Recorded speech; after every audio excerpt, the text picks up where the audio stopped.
Estamos en contacto telefónico con Adolfo Salgueiro, él es profesor de Derecho Internacional y columnista del periódico El Nacional de Caracas. Muy bienvenido, Adolfo. ¿Cómo le va? Silvio Sacomani lo saluda. Silvio, mucho gusto y gracias por el contacto. Por favor, al contrario, un placer enorme poder contactarnos por primera vez y seguramente no va a ser la última, ¿eh? Seguramente no va a ser la última. Bien, en primer término... Dios dirá. Dios dirá, sí, obviamente, sí, totalmente.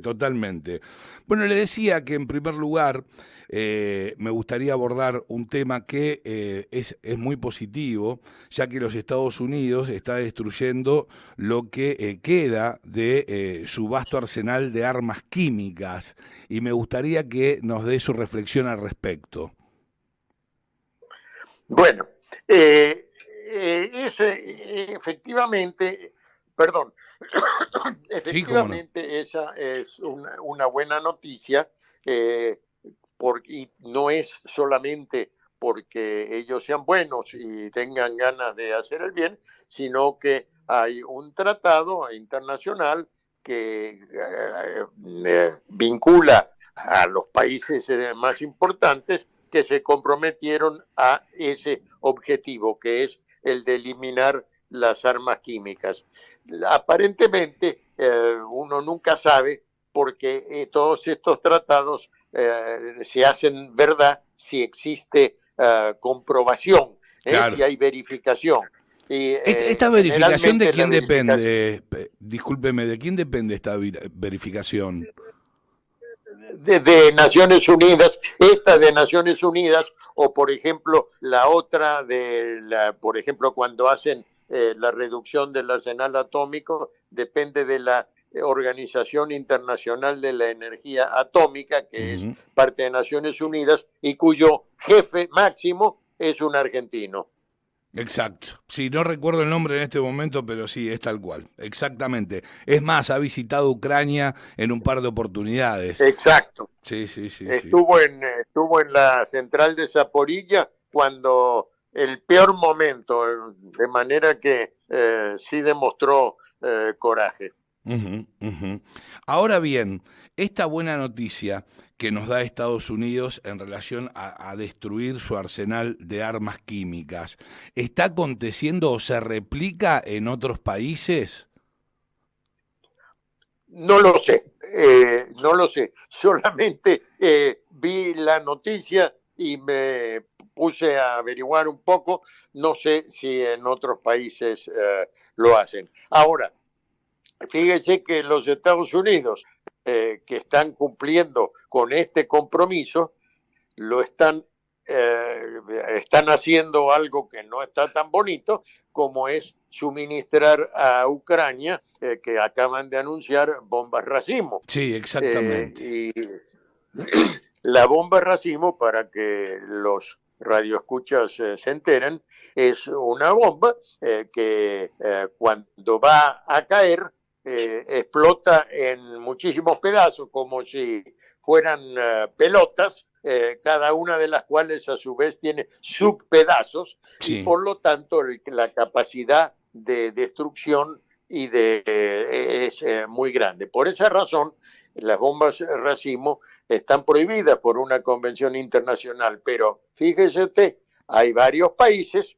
entre ellos los que tienen bombas racimo, que no son parte de la convención esa, como los Estados Unidos, Rusia, China, Brasil, no son parte de Israel, no son parte de esa convención, de manera que los Estados Unidos, al hacer eso, estará haciendo algo malo, pero no algo ilegal para ellos. Exacto. No estaría actuando por fuera de las normas estipuladas, por lo menos para estos países, De ¿no es las cierto? normas de ellos, porque Claro, exacto. la norma internacional no le toca a ellos porque no son parte. Justamente lo mismo pasa con algunas otras cosas. Por ejemplo, la Corte Penal Internacional, donde juzgan a los que hacen genocidio, crímenes de lesa humanidad, los Estados Unidos tampoco son parte de esa convención. ¿Por qué razón?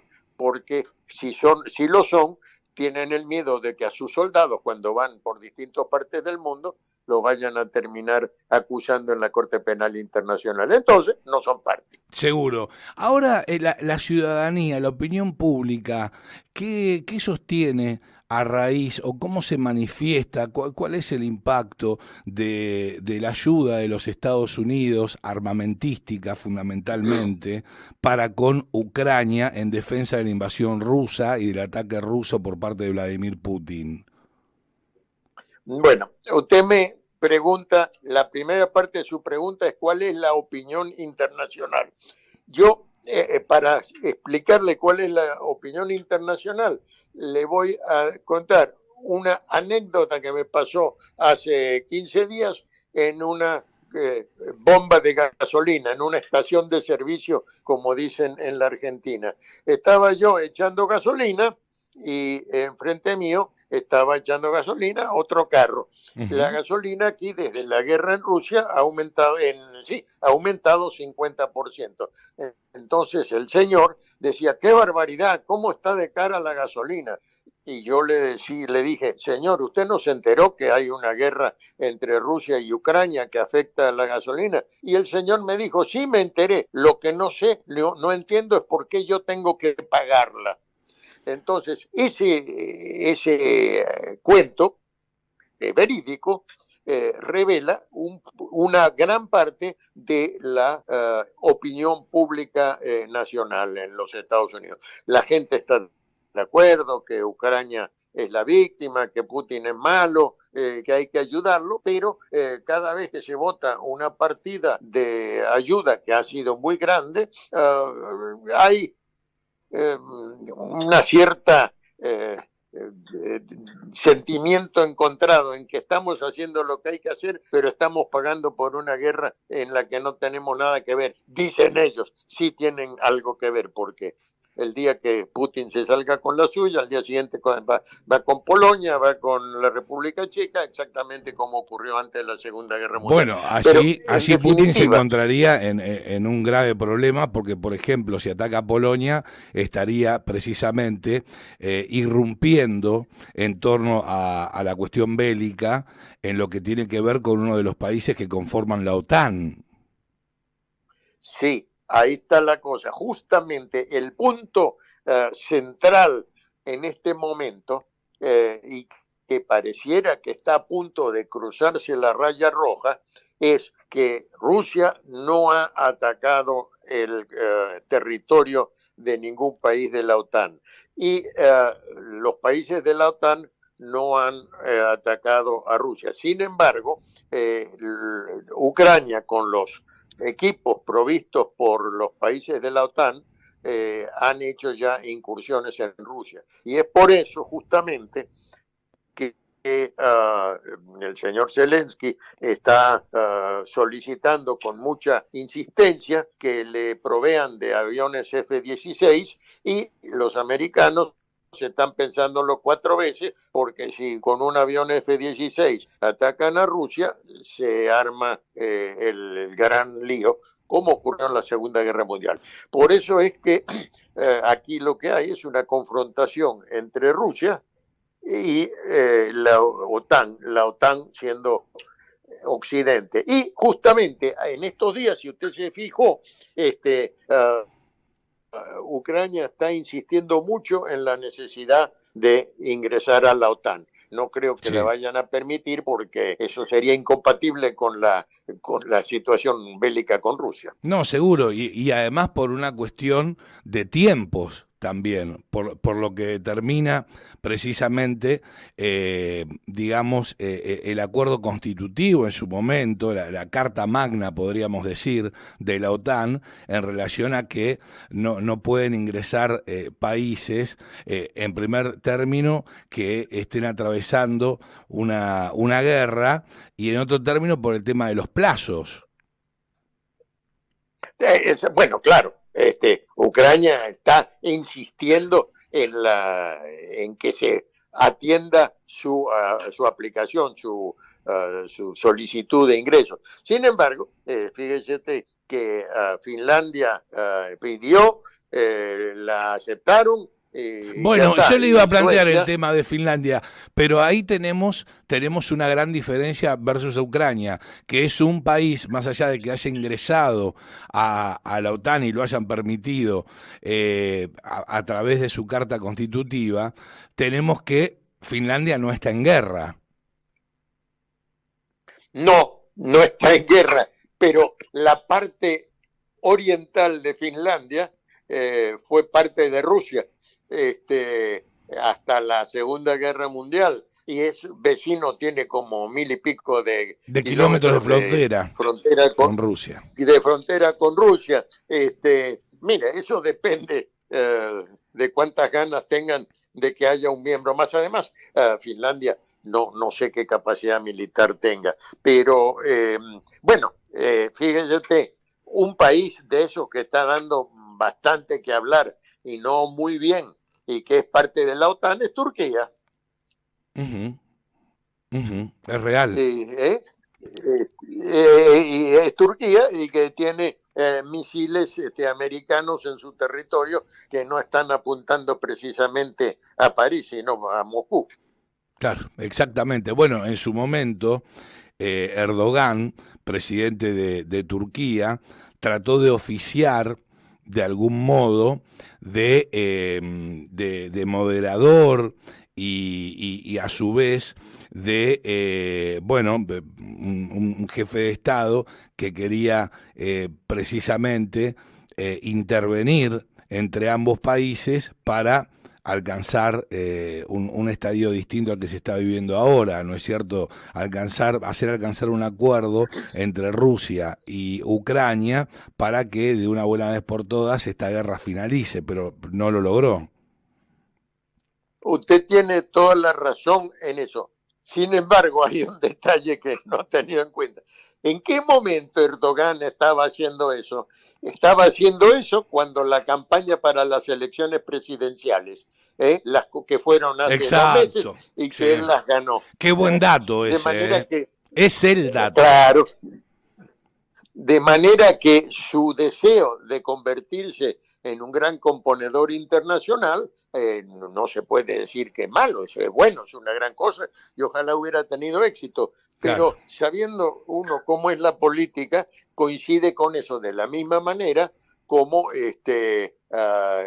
Lula también está queriendo ser el gran componedor y lo hizo justamente cuando estaba en campaña internacional. Ujú, exactamente. Presidencial, perdón. Es decir, sí, lo entendía a la perfección, Adolfo. Ahora, lo que está claro es que Erdogan, al igual que Lula da Silva, llevaron adelante, aparentemente, o por lo menos la lectura que se puede hacer, este tipo de plan de acción para evitar una escalada más violenta en esta guerra y de alguna manera también tratar de evitar que esto continúe, que este escenario bélico continúe.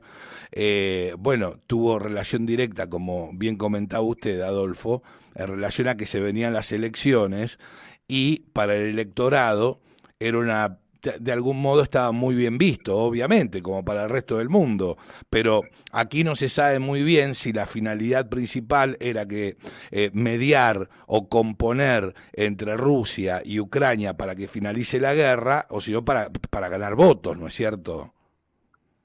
Vamos a ser generosos y decirle miti miti. Bueno, 50-50 hacemos. Adolfo, pasamos a otro tema que tiene vinculación directa con los Estados Unidos y me quiero referir a la situación que está atravesando Taiwán. Ahora se ha enfriado un poco el tema, pero la idea de China obviamente es hacerse para ellos la provincia de Taiwán y que la misma comience a conformar la República Popular China, por las buenas o por las malas. ¿En qué estado de situación hoy por hoy se encuentra precisamente este estado de situación? Bueno, eso va como una montaña rusa y hay que ver la cosa desde ambos puntos de vista, si usted me permite. ¿Cómo no? En la Argentina se ha criado la conciencia en la ciudadanía y tal y eso, que las Islas Malvinas son parte de la República Argentina por razones muy Geopolíticas, entendibles y geográficas, tal. sí, lógico. Y sí, claro, bueno, y tan es así que en un determinado momento la República Argentina, que no es una gran potencia internacional ni militar, decidió juntar a las islas a la madre patria. Bueno, Taiwán, visto desde el punto de vista chino, es exactamente lo mismo. Se puede hacer un paralelo, existe, exacto. Taiwán existe porque cuando estaba por triunfar la Revolución Popular China, los que quedaban allí en el territorio, comandado por el general Chiang Kai-shek, como ya los iban a liquidar a todos, tomaron unos barcos y se fueron y se establecieron en Taiwán. De manera que desde el punto de vista chino, yo le veo que tiene alguna razonabilidad. Ahora, como occidental que soy yo, como proamericano que soy como demócrata que soy yo, Claro. ojalá que no lo hagan, pero yo me pongo con Taiwán. Sin embargo, en Taiwán está pasando lo mismo que pasa en Ucrania. Cada vez hay una finta para llegar cerquita de la raya roja sin pasarla. Por ejemplo, cuando hace algunos meses fue la señora Pelosi, que el presidente le dijo no vaya porque es inconveniente, y ella dijo yo voy igual porque aquí hay independencia de poderes. Han ido diputados, han ido senadores, de manera que están siempre empujando esa causa. Ahora, los chinos tampoco son tontos. Ahora, fíjese además que hay otras cosas, que China tiene algunas ambiciones territoriales, además de la recuperación de Taiwán y de dos islas que están mucho más cerca del continente, que se llaman Quemoy y Matsu. China está construyendo pistas y paredes de hormigón, qué sé yo, en algunos atolones que están en la zona norte de Filipinas y sur de China, para decir que eso es territorio chino y que genera mar territorial y zona económica exclusiva y todo eso. Eso que en la Argentina y en el continente latinoamericano no es un dato muy importante ni visto, en el sudeste asiático es una cuestión crucial que indica que China tiene ambición territorial, no sobre Taiwán, que podría ser lógico, sino ambición territorial en nuevos territorios que están creando. Claro, ir mucho más allá, ir mucho más allá. Ahora bien, hablamos de los Estados Unidos de Norteamérica, hablamos de la guerra en Ucrania y su relación con los Estados Unidos, hablamos de la OTAN, acabamos de dialogar a raíz de la relación China-Taiwán, en torno a la posibilidad de que, bueno, China se apropie de ese Estado que es independiente y que abraza las ideas de la libertad, lo contrario a China, obviamente, y bueno, también hicimos hincapié en la mirada de los Estados Unidos. Me gustaría pasar a Venezuela, ¿sí? Me gustaría abordar el tema de Venezuela, fundamentalmente subrayando a María Corina Machado, al tema de María Corina Machado. En primer término me gustaría, Adolfo, que nos diera una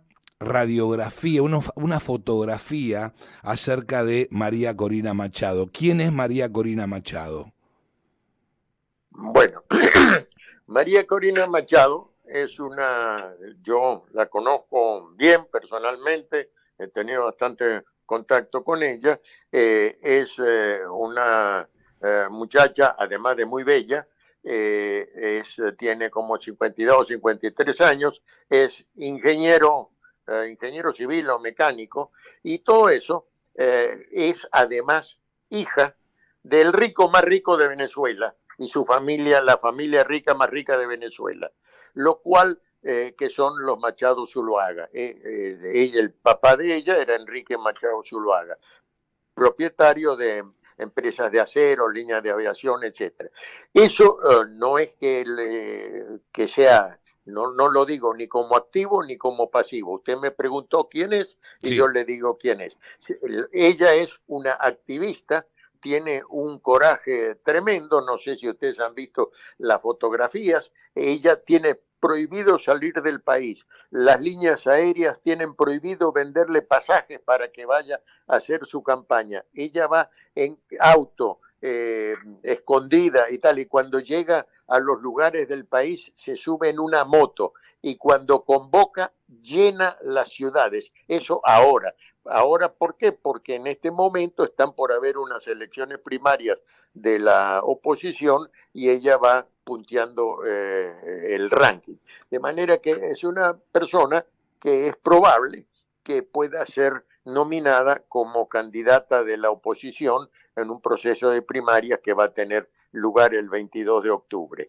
Ahora, ella es probable, yo diría que casi seguro que vaya a ganar la etapa de las elecciones primarias, pero a ella la han inhabilitado Claro, exactamente. para el ejercicio de cargos públicos. Inhabilitación que no aguanta ni un soplido jurídico. Y eso creo que es válido, debe ser válido en la Argentina, pero por lo menos es válido en casi todos los países del mundo. La inhabilitación hecha por un organismo administrativo es inválida.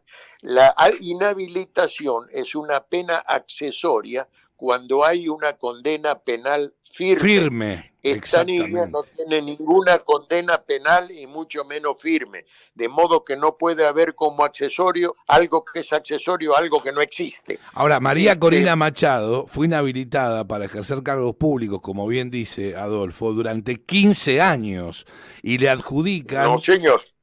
No, esa es la señor, ahí información que donde manejo.